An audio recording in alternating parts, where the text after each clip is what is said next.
নমস্কার। আজ বলবো বৃষ রাশির আগস্ট মাসের রাশিফল। তো আগস্ট 2026 বৃষ রাশির রাশিফল, বৃষ রাশির কেমন যাবে এই বিষয়ে বলবো কিছু কথা। তো বৃষ রাশির আগে গোচরটা বলে রাখি কেমন কি চলছে, তারপরে বলবো বাকিটা।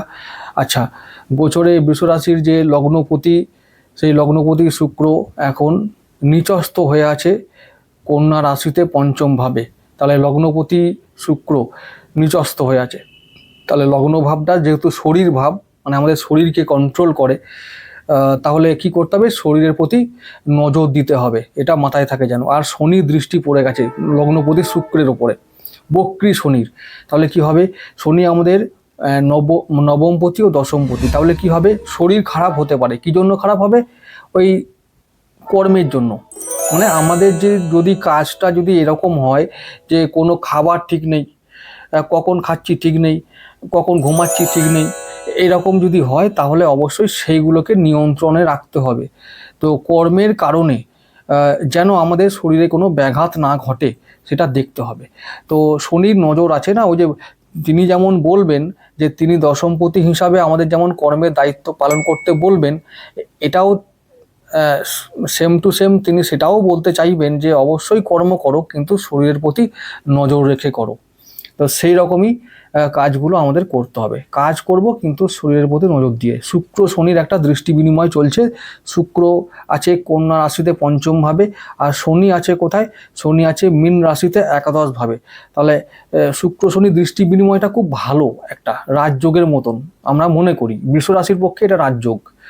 শুক্র শনি দুজনেই মিত্র গ্রহ, আমাদের জন্য ভালো, তারা কিন্তু খারাপ কিছু ফল দেবেন না। আচ্ছা, শুক্র যেহেতু শনির দৃষ্টি পেয়েছে, অন্যান্য রাশির ক্ষেত্রে এটা একটা বিষ যোগ, কিন্তু বৃষ রাশির জন্য এটা ভালো একটা যোগ। এটাকে রাজযোগ বলবো বা অমৃত যোগ বলবো। তাহলে কি ব্যাপারটা, যদি আমরা আমাদের কর্মের দিকে নজর দিই, সেটাকে যদি আমরা আমাদের যে পেশা, আমাদের যা কর্ম বা কর্মজীবন, সেটাকে যদি আমরা একটু নিয়ে চিন্তা করি, সেটা যদি বাড়াবার দিকে ভাবি, সেটা যদি আমরা পরিবর্তনের দিকে ভাবি, তো সেই কর্ম বা পরিবর্তনটা আমাদের জন্য কিন্তু আগামী দিনে ভালো ফল বা শুভ ফল আনবে, মানে আমাদের জন্য ভালো হবে। তাহলে এখন মানে বক্রী শনি কি করে, বক্রী শনি বা বক্রী গ্রহরা কি করে, সবসময় পুরনো কোনো কিছুকে মানে রিপেয়ার, মানে কোনো ড্যামেজকে কন্ট্রোল করতে বারবার আমাদের মনে পড়িয়ে দেয়। যদি আমরা কখনো এরকম কিছু করে থাকি যে কর্মজীবনে সামান্য অবহেলা বা গাফিলতি করেছি, সেগুলোকে এখন সংশোধন করার জন্য আমাদের ভাবতে বলছেন শনিদেব। তো সেগুলো নিয়ে আমরা ভাববো যে কোথায় আমরা যদি এই মানে ছিদ্রগুলো যদি একটু আমরা করে দিই, বুঝিয়ে দিই, তাহলে কিন্তু কি করে আরো আমরা বেশি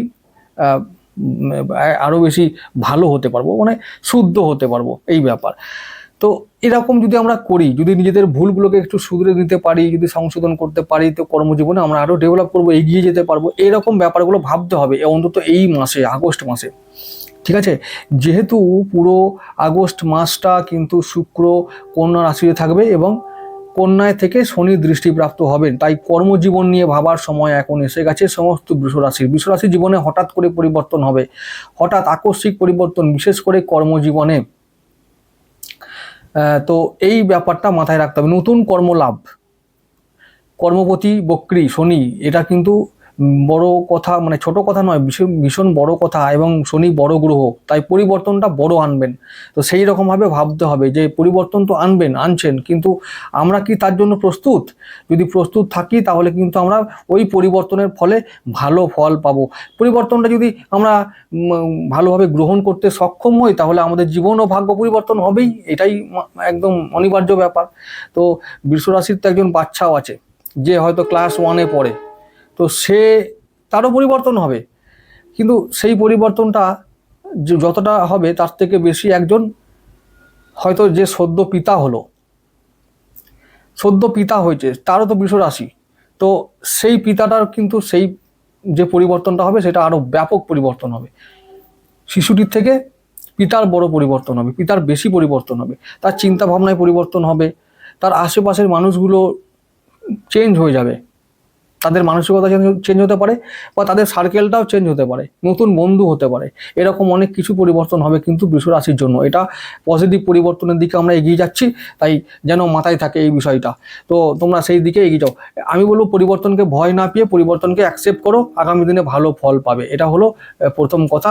তারপরে আমি চলে আসছি পরবর্তী গ্রহ বুধের কথা। পরবর্তী গ্রহ বুধ কেন বলছি না, পরবর্তী ভাব হচ্ছে মিথুন রাশি।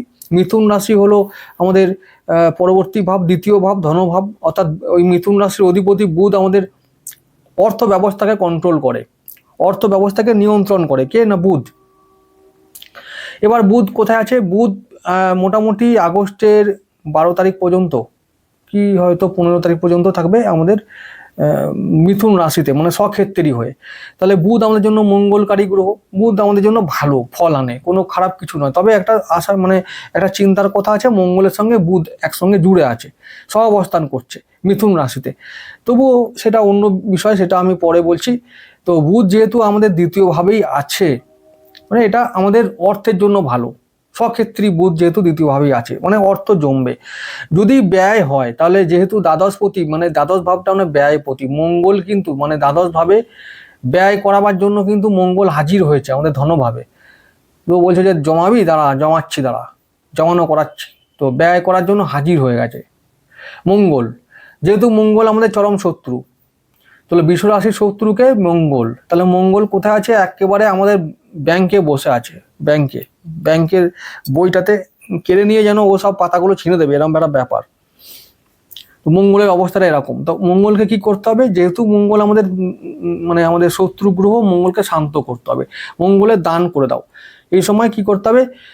মানে মঙ্গলবার হোক বা যে কোনো বারেই হোক, তোমরা লাল দ্রব্য দান করো, লাল ফুল, লাল কাপড়, লাল মিষ্টি, যা হবে লাল দ্রব্য দান করো। দেখবে যে খরচটা কমবে, সঞ্চয়টা হবে, শরীর অনেকটা ভালো থাকবে। যাদের মামলা মোকদ্দমা চলছে, তাদের মামলা মোকদ্দমা অনেকটা রেহাই হবে। এইরকম যাদের বেশিরভাগ চোট পাওয়ার টেন্ডেন্সি আছে, তারা একটু কম পাবে। তো মঙ্গলকে শান্ত করো তোমরা, দান করো, লাল দ্রব্য দান করো, লাল ফুল, লাল কাপড়। এবার যদি আরো ভালো হয় যে মা কালীর মন্ত্র জপ করো, দক্ষিণা কালীর মন্ত্র জপ করতে হবে, তাহলে কিন্তু অনেকটা ভালো হবে। মা দক্ষিণা কালী আমাদের জন্য ভালো। আচ্ছা, এরপরে আসছি পরবর্তী ভাব চন্দ্রকে নিয়ে। চন্দ্র কিন্তু এখন আমাদের শনির সঙ্গে যুক্ত হয়ে কিছুদিনের জন্য, একটু রাহু এবং শনির সঙ্গে যুক্ত হয়ে আমাদেরকে চাপে ফেলতে পারে। তৃতীয় ভাব যেহেতু, তাই তৃতীয় পতি যেহেতু, তাই আমাদের সমস্ত বিষয় সারা জীবন আমাদের সাবধান থাকতে হবে। কি বিষয়ে সাবধান থাকবো? তৃতীয় ভাবটা হলো ওই যে নিজের আত্মীয় স্বজন, নিজের উপরে আত্মবিশ্বাস রাখাটা। বৃষ রাশির সব থেকে বড় সমস্যা হলো নিজের উপরে আত্মবিশ্বাস রাখতে পারে না, সব সময় সক্ষম হয় না। তো এই আত্মবিশ্বাসটা নিজের উপর রাখতে হবে, এইটা সারা জীবনের জন্য বললাম। তো যেন কখনো আত্মবিশ্বাসের ঘাটতি না হয়। তৃতীয়ভাবে অলরেডি কিন্তু আগে থেকে আমাদের যে আরেকজন শত্রু অষ্টমপতি বৃহস্পতি হাজির হয়ে বসে আছে উচ্চস্থ হয়ে, এই ব্যাপারটা মাথায় রাখতে হবে। তাই আমাদের চ্যালেঞ্জ হলো বৃহস্পতি আর মঙ্গল, বৃহস্পতি এবং রবি যে চতুর্থপতি, তিনিও কিন্তু তৃতীয়ভাবে কর্কট রাশিতে এখন বসে আছেন একসঙ্গে। তো এই ব্যাপারটা মাথায় রাখতে হবে। আত্মীয় দ্বারা, ভাই বোনদের দ্বারা, কাছের কোনো মানুষ বা বন্ধু বান্ধবদের দ্বারা এখন আমাদের ক্ষতি হওয়ার সম্ভাবনা আছে, এটা মাথায় রাখতে হবে। এইটা থেকে সাবধান থাকতে হবে। ওদের দ্বারা খরচা হবে, ক্ষতি হবে, ব্যয় হবে, এই সমস্ত ব্যাপার। আচ্ছা, এবারে রবি যেহেতু চতুর্থপতি, ঘরে অশান্তি, ওদেরকে নিয়ে এই ব্যাপারটা যেন মাথায় থাকে। এই ব্যাপারটাকে যদি ট্যাকেল করতে পারি, তাহলে বৃষ রাশির জন্য এইবারে এই মাসে তেমন কোনো চ্যালেঞ্জ নেই। ঠিক আছে, চ্যালেঞ্জ হলো ওই যে বললাম, নতুন যে পরিবর্তনটা কর্মজীবনে আসছে, বড় কিছু পরিবর্তনের দিকে আমাদেরকে নিয়ে যাচ্ছে, সেই পরিবর্তনটাকে অ্যাকসেপ্ট করো। অ্যাকসেপ্ট করে সেই পরিবর্তনটাকে জন্য নিজেকে প্রস্তুত করতে হবে। কর্ম পরিবর্তন হবে, জীবন ও ভাগ্য পরিবর্তন হবেই হবে, এটা সময় এসে গেছে। তো এই ব্যাপারটাকে মানে অ্যাকসেপ্ট করার জন্য একটু সাহস অবলম্বন করতে হবে, এটা আমাদের দায়িত্বের মধ্যে পড়ে। বাধা দেবে কাছের মানুষগুলো, যারা তোমার পা ধরে এতদিন টেনেছিল, সেই পা ধরে তারা আবার টানবে, অশান্তি হবে, কিন্তু সেই সমস্তকে ওভারকাম করে তোমাদের এগিয়ে যেতে হবে এবং পরিবর্তনকে অ্যাকসেপ্ট করতে হবে, তবে জীবন ও ভাগ্য পরিবর্তন হবে। এ মাসে সমস্ত কিছুই সম্ভব।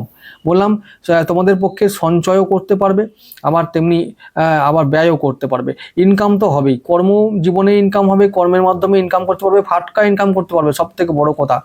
তো ইনকাম হবে এই মাসে, দারুণভাবে ইনকাম হবে। এবং আমি বলবো যে অষ্টমপতি যতদিন পর্যন্ত উচ্চস্থ হয়ে আছে তৃতীয়ভাবে, তো তোমরা কি করো, লটারি, শেয়ার মার্কেট, এই সমস্ত ব্যাপারগুলোকেও কাজে লাগাবে অবশ্যই। ভালোই একটা সম্ভাবনা তৈরি হবে কি পাবার, লটারি পাবার, মানে কিছু পাবার, মানে হঠাৎ করে প্রাপ্তি হবার। যেহেতু নবমপতি শনিও কিন্তু এখন বক্রী, তো ভাগ্যপতি যখন বক্রী হয়ে যাচ্ছে, মানে হঠাৎ কোনো পরিবর্তনের দিকে নিয়ে যাবে যখন, তো কিছু একটা দিকে, মানে কিছু একটা দেবে, তারপরে তো পরিবর্তন করাবে নাকি, এইরকম একটা কিছু ঘটবেই বৃষ রাশির জীবনে। কিছু প্রাপ্তি যোগ আছে, হঠাৎ করে কিছু প্রাপ্তি, হঠাৎ করে কিছু পরিবর্তন হবেই হবে, এটা এই মাসে অনিবার্য, আগস্ট মাসে মনে রাখো।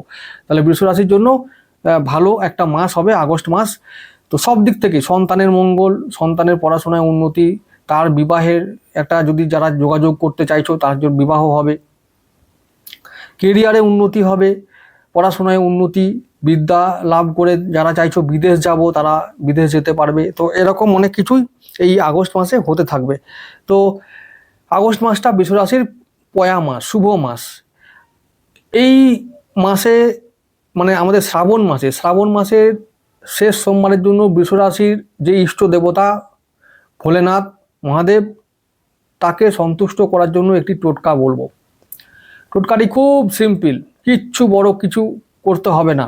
শিবের জন্য কি লাগে, মানে ভগবান ভোলেনাথকে অভিষেক করতে গেলে লাগে পঞ্চামৃত, এবং পঞ্চামৃত সঙ্গে সঙ্গে আরও আমরা কিছু নেব। সেগুলো হলো ওই যে ধূপ, দ্বীপ বা প্রদীপ, আতপ চাল, চন্দন, কর্পূর, দুধ, ধুতরো, আকন্দ, কলকে ফুল, এগুলো নিয়ে আমরা বসবো পুজোর। তাহলে রবিবার দিন আমরা নিরামিষ খাবো, আর সোমবার দিন আমরা, শ্রাবণের শেষ সোমবার দিন আমরা এই কাজটা করব। স্নান করে শুদ্ধ বস্ত্রে, হয় মন্দিরে না হয় গৃহ মন্দিরে আমরা এই কাজটি করব। তো গৃহ মন্দিরে যদি করি তাহলে সমস্ত কিছু আগে থেকে রেডি করে রাখবো, তারপরে পুজোয় বসবো। আর যদি মন্দিরে যেতে হয় তাহলে এগুলো রেডি করা থাকবে সব থালার মধ্যে, সেগুলোকে নিয়ে আমরা মন্দিরে নিয়ে চলে যাব। তারপরে কি করব, আমরা পঞ্চামৃত দিয়ে মহাদেবকে অভিষেক করব। অভিষেক করার পরে আমরা তারপরে দুধ, তারপরে গঙ্গা জল ঢেলে আমরা তার গাটা মুছিয়ে দেবো, তোয়ালে দিয়ে, গামছা দিয়ে, যেটা যার সুবিধা সেটা দিয়ে করবে। করে তারপরে আমরা এই বেলপাতা নেব, বেলপাতা, একটি বেলপাতা, যেখানে যে বেলপাতার মধ্যে 3টে পাতায় 3টে ওং লেখা থাকবে। এবার ওংটা কি করে লিখবো, আমরা ছাই, মানে যে ছাই দিয়ে ভস্য বলে, ভস্য, এই ভস্যটা মানে আমাদের ঠাকুর ঘরে যে ভস্যটা তৈরি হয়, মানে ধূপ, প্রদীপ, ধুনো দিয়ে যে ভস্যটা থাকবে, সেই ভস্যটাকে নেব। সেই ভস্যগুলোকে নিয়ে তারপরে আমরা ঘি অথবা সরিষার তেল, খাঁটি সরিষার তেল দিয়ে আমরা কালি তৈরি করব। কালিটা তৈরি করার পরে আমরা কুশ অথবা খাগের কলম নিয়ে আমরা ওই বেলপাতায় আমরা ওং লিখব। ওং লেখা হয়ে গেলে সমস্ত কিছু নিয়ে এবারে আমরা মন্দিরে যাব বা গৃহ মন্দিরে থাকবো। তারপরে ওই যখন অভিষেক করা হয়ে যাবে গা মুছিয়ে দেবো, তারপরে আমরা এগুলো এক একটা করে দেবো, বেলপত্র, তারপরে আতপ চাল, চন্দন, কর্পূর একটা করে দেবো। সব দেওয়ার পরে মানে দেওয়ার পরে না, যতবার দেবো ততবার আমরা ওং নমঃ শিবায় নমঃ এটা বলতে হবে। ওং নমঃ শিবায় নমঃ, ওং নমঃ শিবায় নমঃ। ওং নমঃ শিবায় বলে শেষ করলে চলবে না। ওং নমঃ শিবায় নমঃ, ওং নমঃ শিবায় নমঃ, এই নমঃতে জোর দিতে হবে। অনেকে নম নম করে ছেড়ে দেয়, নমতে নমঃ নমঃ এই উচ্চারণটা করতে হবে, এইটা মাথায় থাকে। এইটা না করার ফলে কিন্তু আমাদের মন্ত্রে ভুল হয়, এবং মন্ত্র ভুল হওয়ার দরুন আমরা কিন্তু ফল পাই না। যেহেতু আমাদের ভগবান ভোলেনাথ বা মহাদেব আমাদের ইষ্ট দেবতা, মহাদেবকে আমরা খুব যদি মন দিয়ে আমরা ডাকতে পারি, খুব সহজেই এই আশুতোষ মহাদেব সন্তুষ্ট হন। বৃষ রাশির দেবতা হলেন মহাদেব। তো এই মহাদেবকে সন্তুষ্ট করতে পারলে জীবনের সমস্ত মনস্কামনা পূর্ণ হবে। তো এইটা আমরা সোমবার দিন অবশ্যই করব, এবং লাস্টে সমস্ত কিছু হয়ে যাওয়ার পরে আমরা হাত জোড় করে আমরা মহামৃত্যুঞ্জয় মন্ত্র কিন্তু একাসনে বসে 108 বার জপ করব। তারপরে আমাদের মনস্কামনা জানিয়ে আমরা পুজো শেষ করব। এটা যেন অবশ্যই করবে শ্রাবণ মাসের শেষ সোমবারের দিনে, ঠিক আছে? এটা যেন মনে থাকে। পরবর্তী ভিডিওতে আবার দেখা হবে।